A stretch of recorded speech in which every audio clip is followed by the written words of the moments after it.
Bismillahirrahmanirrahim. Assalamualaikum dan selamat pagi kepada Puan Hakimah dan rakan-rakan sekelas. Pada hari ini saya akan membentangkan salah satu tajuk yang saya kaji bersama ahli kumpulan saya. Tajuk yang saya kaji adalah pengurusan bahan binaan di tapak pembinaan. Untuk kajian ini, saya telah dibantu oleh seorang supervisor di tapak bahan pembinaan tersebut, iaitu Encik Muhammad Bazli. Kami telah membuat penyelidikan atau membuat kajian di tapak pembinaan Tanah Merah, iaitu flyover Tanah Merah, iaitu jalan penghubungnya Tanah Merah ke kawasan Pasir Mas. Untuk slide yang pertama, saya akan menerangkan tentang abstrak dalam kajian ini.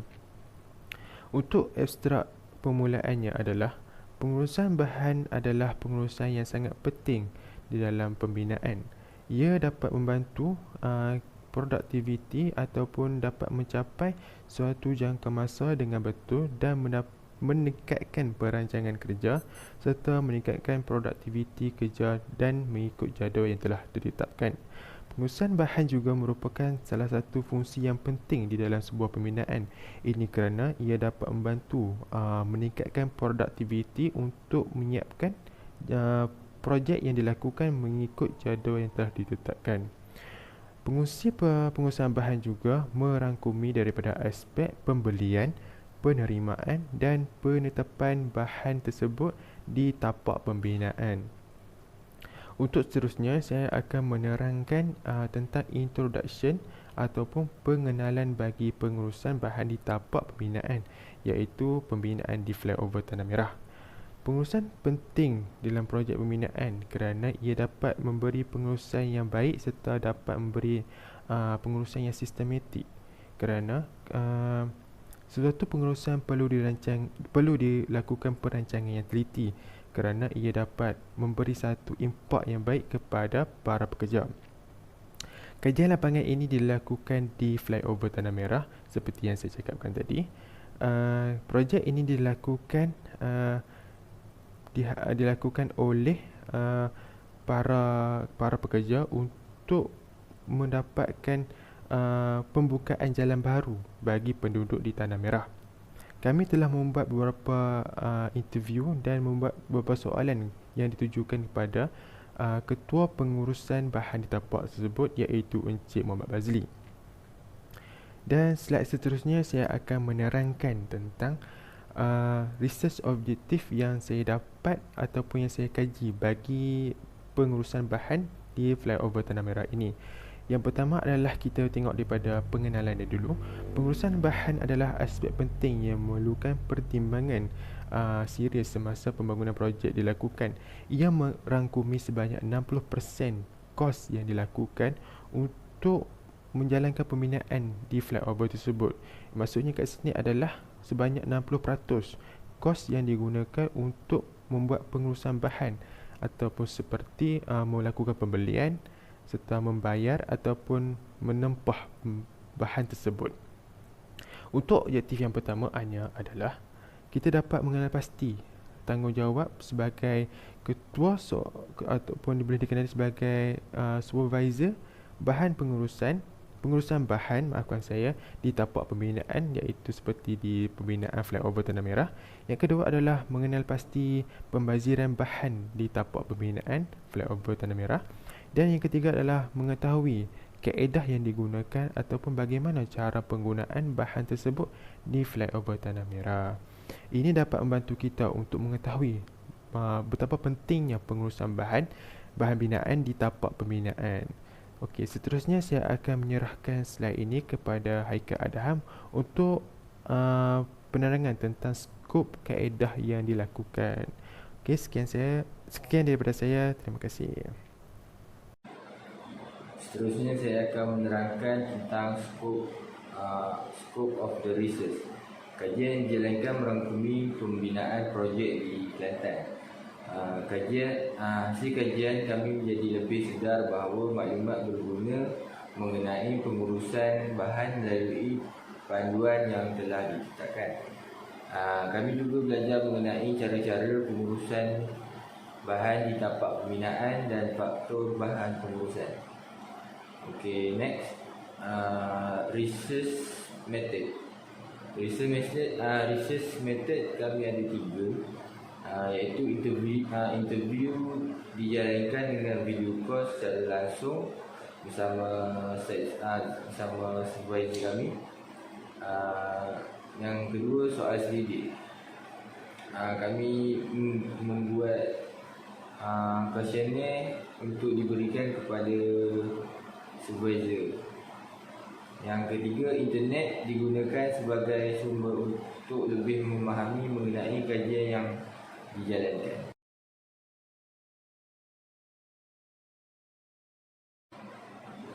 Seterusnya, Gancat ada 9 aktiviti yang terdiri yang kami buat adalah pada 8 minggu bermula minggu ke-7 hingga minggu ke-15. Seperti yang kita boleh lihat, yang warna biru pekat ialah projek dan warna biru perlahan ialah pelaksanaan kami. Assalamualaikum warahmatullahi wabarakatuh. Saya Muhammad Dina Hakim bin Abdul Rashid. Saya akan menerangkan tentang responsibility atau dikenali sebagai tanggungjawab penyelia tapak di tapak pembinaan. Yang pertama ialah tanggungjawab pengurusan bahan. Tanggungjawab pengurusan bahan adalah untuk menyelaraskan perancangan dan pengawal bahan semasa bahan sampai di tapak pembinaan. Hal ini adalah untuk memastikan tiada bahan yang tersilap atau tertinggal semasa penghantaran. Yang kedua adalah sebagai peneraju pengurusan bahan, penjadualan pengurusan sangat penting dalam pembinaan kerana ia melibatkan bahan, pekerja dan pengiraan.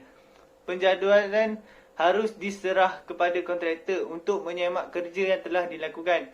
Dan juga ia boleh memeriksa penghantaran melalui laman web dan meletakkan bahan di lokasi yang betul.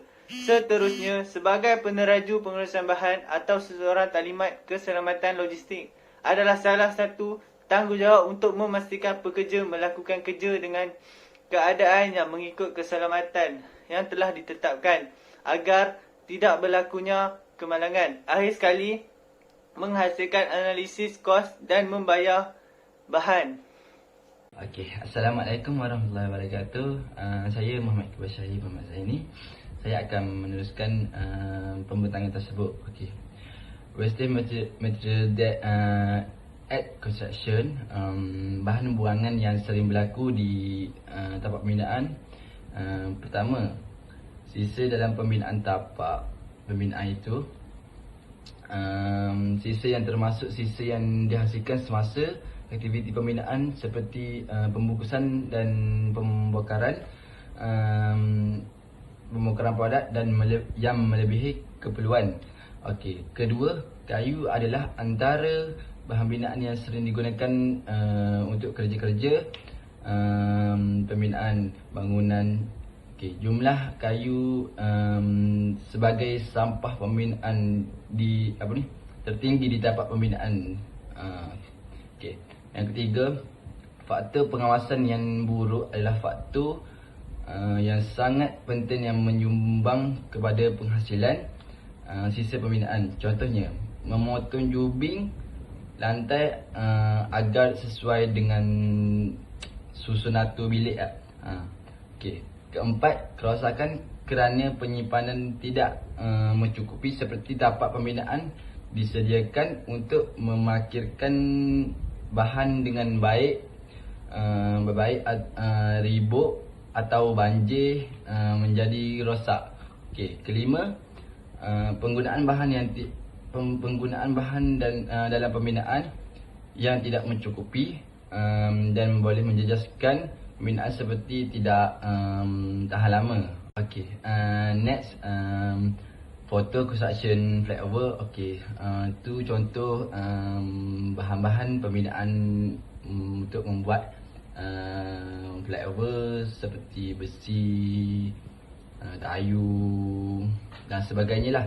Okey, merujuk untuk membuat flyover banyak kos untuk membuat flyover ni. Okey, dan agak masa yang agak lama lah untuk membuat flyover ni dengan memerlukan pekerja yang mahir untuk membuatnya. Assalamualaikum warahmatullahi wabarakatuh. Nama saya ialah Muhammad Najmi Afiq. Hari ini saya akan membentangkan method to using material at construction site atau kaedah yang digunakan di construction site. Yang pertama ialah to ensure that material or good arrive at the specific time. Each site supervisor must ensure that material to be used in construction work must be order in advance before work is carry out. Maksudnya ialah untuk memastikan barang tiba pada masa yang ditentukan. Setiap penyelia site mesti memastikan bahawa bahan yang digunakan di kerja pembinaan mestilah dipesan lebih awal sebelum kerja dijalankan. Yang kedua, when a material or item arrive in a site for shock, we need to make sure that material can be used or stored for a long time or not. Apabila bahan tiba dalam keadaan terkejut, kita mestilah pastikan bahan tersebut dapat digunakan atau disimpan pada masa yang lama atau tidak. Yang ketiga, supervisor of material management will test the material or goods that have arrived. This is to ensure that the material order is the correct material. Penyelia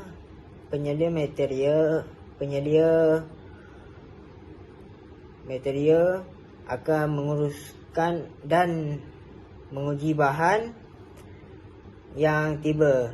Ini untuk memastikan bahawa bahan yang dipesan adalah bahan yang betul.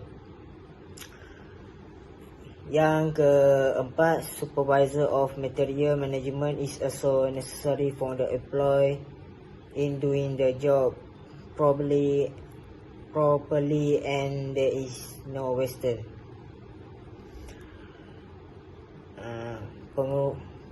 Supervisor juga mesti menguruskan pekerja dalam melakukan kerja yang betul agar tiada pembaziran yang dilakukan oleh pekerja. Yang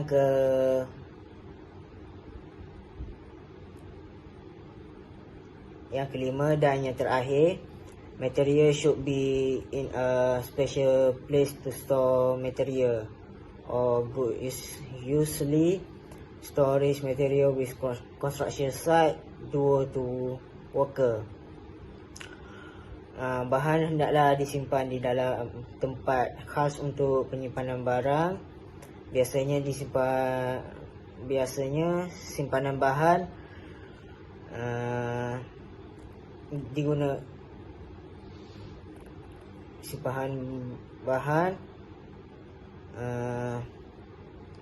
biasanya simpanan bahan dengan tapak pembinaan kerana bekerja.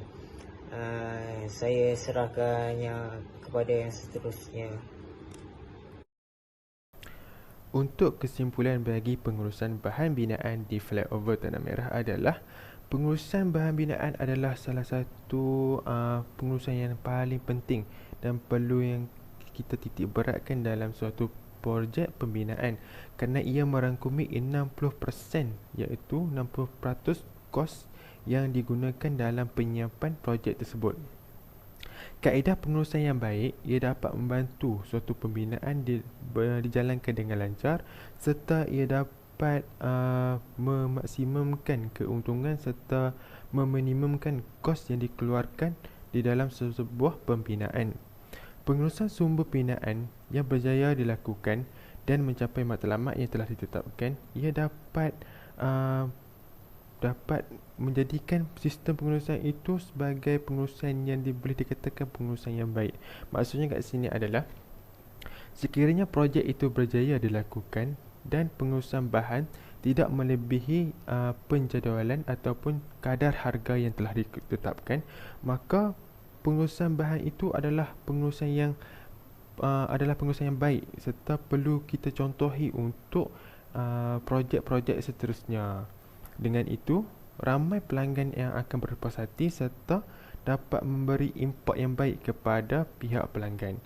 So, pengurusan bahan merupakan pengurusan yang paling penting serta perlu dititik beratkan dalam sesebuah pembinaan. Okey, kesekian saya daripada saya untuk pembentangan tentang tajuk pengurusan bahan binaan di Flyover Tanah Merah. Sekian, terima kasih.